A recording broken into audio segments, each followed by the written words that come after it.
right, hello wine-drinking people. Time for more of what I've had to drink yesterday. And you know what I say, this job just keeps getting better. And when our good customer Eric Anders came in and said, hey, I'm now repping a champagne brand. I'm doing the marketing for Etienne Saint Germain.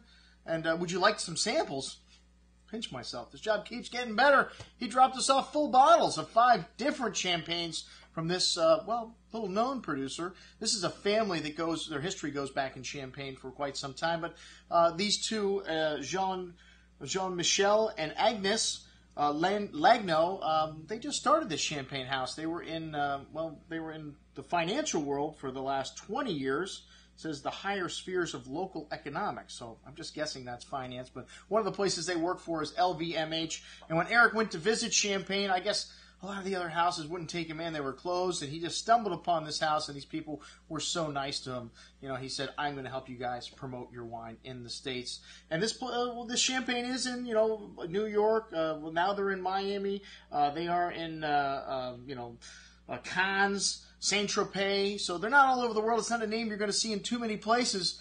But, we've had quite a bit of demand for these smaller houses, these grower producers, and, these new guys just coming online like Etienne Saint Germain. And a lot of these grapes are coming from Grand Cru vineyards, and several of these wines, 100% Grand Cru fruit, which is really unique when you look at the price points on these wines. Usually wines that are 100% from Grand Cru rated vineyards are in the Tête de Cuvee price range, $100 and up a bottle. So this line, relatively inexpensive when you look at the quality of fruit that's going into the bottle. You can't just look at this as these are all non-vintage Brut champagnes. So we're starting out with the Tradition, and this is all Grand Cru, 100% Chardonnay from the Côte de Blanc from the village of Cremant, Aviz, and it contains about 30% reserve wines. Most non-vintage Brut champagnes are from the 08, maybe crossing into the 09 vintage today. It takes about 3 years to get them into marketplace. By law, they got to be 18 months on the lees. It doesn't say anywhere in their literature how long these wines spend entourage, but they have some of that development, some of that yeast autolysis is showing in these wines.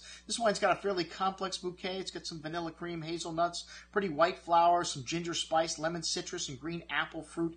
Really fresh on the palate with a lovely creamy mousse and hints of spice and floral notes on the finish. A really bright style, really refreshing, excellent juice. The Cuvee Tradition. And then we have the Charme, which is also 100% Grand Cru rated vineyards, a blend of 75% Pinot Noir from the Montagne de Reims and 25% Chardonnay from the Côte de Blanc. This wine has a lovely pear and quince-like fruit with almond, honey, kind of white acacia flower on the nose, some smoky brioche and citrus notes. Really full and round on the tongue with a nice creamy mousse. Again, this wine really rich, but a nice hint of dosage in this wine. Usually 8 grams per liter. It doesn't say exactly what these are, but lovely acidity to balance this out. Really excellent juice, the Charme Grand Cru Brut Champagne. All right, the Rosé up next. This wine's a blended 90% Pinot Noir and 10% Chardonnay from Montagne de Reims. And this one's got a smoky, yeasty note to the red berry fruit, raspberry, strawberry. Really has a nice minerality to this wine as well. Finishes bright and fresh with that smooth, creamy mousse and a nice zesty finish. Leaves the tongue salivating for food. I love rosé champagnes. To me, they're a little more fruity, and they are a little more akin to going with food. And then we've got the Cuvée Divine, which is also 100% Grand Cru, 60% Pinot Noir from the Montagne de Reims, 40% Chardonnay from the Côte de Blancs. They use 10% reserve wines, some lovely hazelnuts, some candied orange peel, lemon zest to the nose, some wet stone-like minerals there, a little flinty aroma there as well. Smooth and creamy on the tongue, notes of that vanilla, nutty notes, and that flintiness showing up on the finish. Really long, tongue-tingly ginger spice. Also, most excellent juice, the Grand Cru Divine Champagne. And then the Côte Blanc de Noir Grand Cru Saint Germain. And this is the Cuvée Exception. And none of these wines are vintage dated. None of them relate to what batch they came out of, but they all taste relatively fresh. This was the only one where the cork did not expand out. One of the ways you can tell that the wine's been bottled within the last, I would say, 12 to 18 months. The cork just expands out and completely comes back like a mushroom. This one didn't come out too much. You notice a little bit more development in this one. It's 100% Pinot Noir, so a really rich style, kind of plums and light smoky notes, apricots, and pretty floral notes coming out in this wine.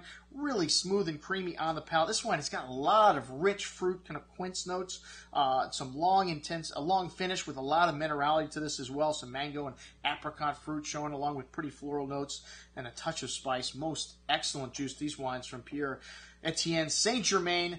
I'm your host, Andrew Lamposoni, signing off for the Wine Watch, saying remember, always drink the good stuff first.